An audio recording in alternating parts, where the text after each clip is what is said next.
Екипата на утринската програма на Алфа телевизија Добро утро секое утро се наоѓа во просториите на Литература МК, каде што во рамките на Денови на литературата вечерва на 20 февруар се одржува промоција на последната книга есеј Дом во тишина од еден од најпознатите и најпреведуваните македонски писатели, господинот Никола Маџиров. Никола, честитки за оваа ваша последна книга есеј Дом во тишина. Има интересен наслов. Што значи Дом во тишина? Зошто токму овој наслов? Ви благодарам што ме примивте во вашиот дом. Обично медиумите се поврзуваат со гласност, со пораки, со информации, а оваа книга есеј е насловена Дом во тишина.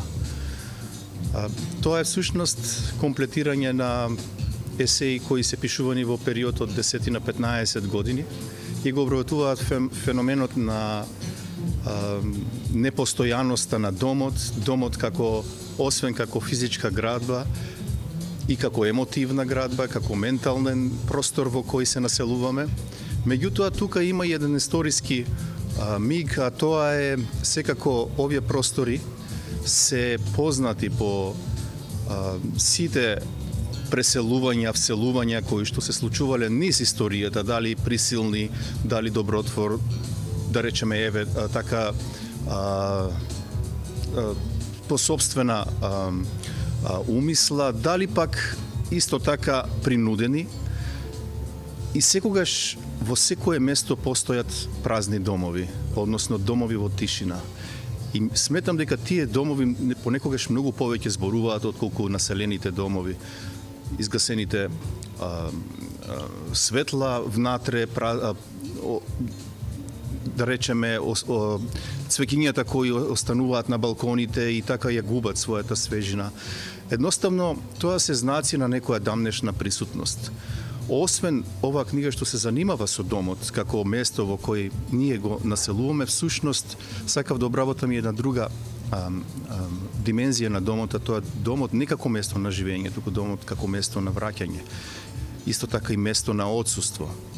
Тоа честопати нема човек нема семејство кај нас кое нема одсутен, некој кој што не е тука, некој за кого се крши парче леп, за кого стои столот празен или фотографија во дневната соба. И овие знаци на присуство беа една од главните причини да почнам да размислувам за домот како номадски објект, домот кој се преселува заедно со нас.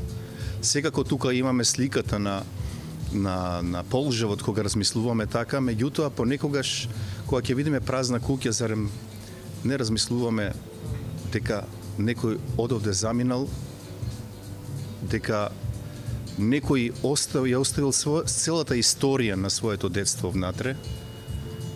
И можеби затоа кога се вселуваме во нов дом, кога купуваме некоја стара куќа, прво што правиме ги премачкуваме зидовите, односно сакаме да ги премачкаме сите сеќавања кои се наталожиле на овие зидови.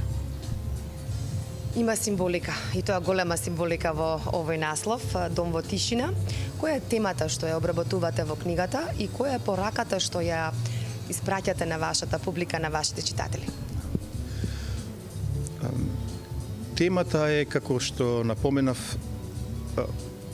преселувањето и враќањето.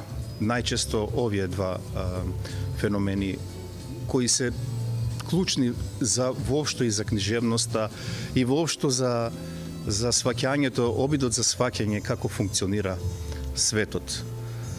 Свеста дека се е минливо ни помага полесно да се разбудиме наутро. Свеста дека нема ништо совршено, исто така ни помага да го дадеме првиот чекор.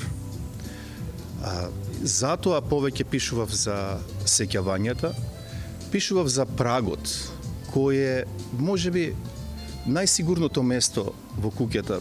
Нашите предци секогаш ни велат во услови на земјотрес застанете под прагот, таму е несигурно. И ова слика самиот ме стаписа, ме смрзна и затоа сакав да пишувам за праговите кои ги носиме со нас. Ова секако постојат рефлексии и од собственото детство, меѓутоа и сите приказни што ги имам чуено од моите предци кои биле бегалци пред 100 години, кои го чуваат клучот, кој не отвара ниту една врата. И затоа сметам дека понекогаш е многу поважно, можеби посигурно, ако зидовите околу нас не се изградени од камења и тули, туку флексибилни сеќавања кои може да се менуваат со секое прераскажување на приказните на оние што напуштиле некое место.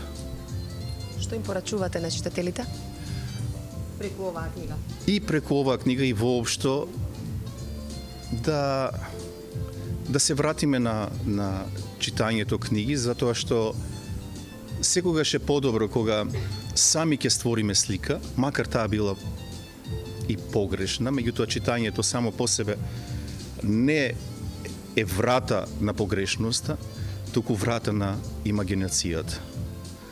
Таа е цврсто поврзана многу со пишувањето и затоа многу ми навелат дека читањето и пишувањето е исто како дишењето. Ако читањето е вдишување, пишувањето е издишување. Книгата како таква не значи ништо доколку стои некаде неотворена. Таа е еден објект подеднаков на една вазна со пластични цвеќиња, меѓутоа секогаш кога ќе се отвори, останува ние да ги одживееме световите кои некој друг нам ни ги предал како некој часовник кој се пренесува од колено на колено. За кого е наменета оваа книга? Кој се треба да ја прочита? И вечерва е промоцијата, да ни кажете во издание на Арс Ламина е да ни кажете кои се промоторите вечер. Да. Вечерва се случи така да промоцијата биде на 20 февруари 2025 година, 25 години од заминувањето на Игор Маџиров. Сметам дека тоа е една од тие такви совпаѓања и релативни заминувања.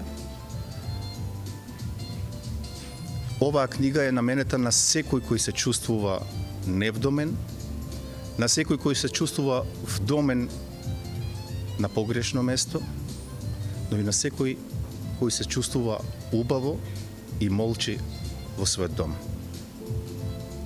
Промоторите кои се вечерва? Вечерва промотори ќе бидат уредничката на книгата, на која сум бескрајно благодарен, Оливера Ќорвезировска и Владимир Јанковски. Ви благодарам многу, посакувам уште многу книги. Навистина ми беше чест и задоволство да разговарам со вас. Благодарам и вам, благодарам и на Арс Ламина за објавата на книгата и се надевам ќе се гледаме почесто, а повод ќе биде книгата.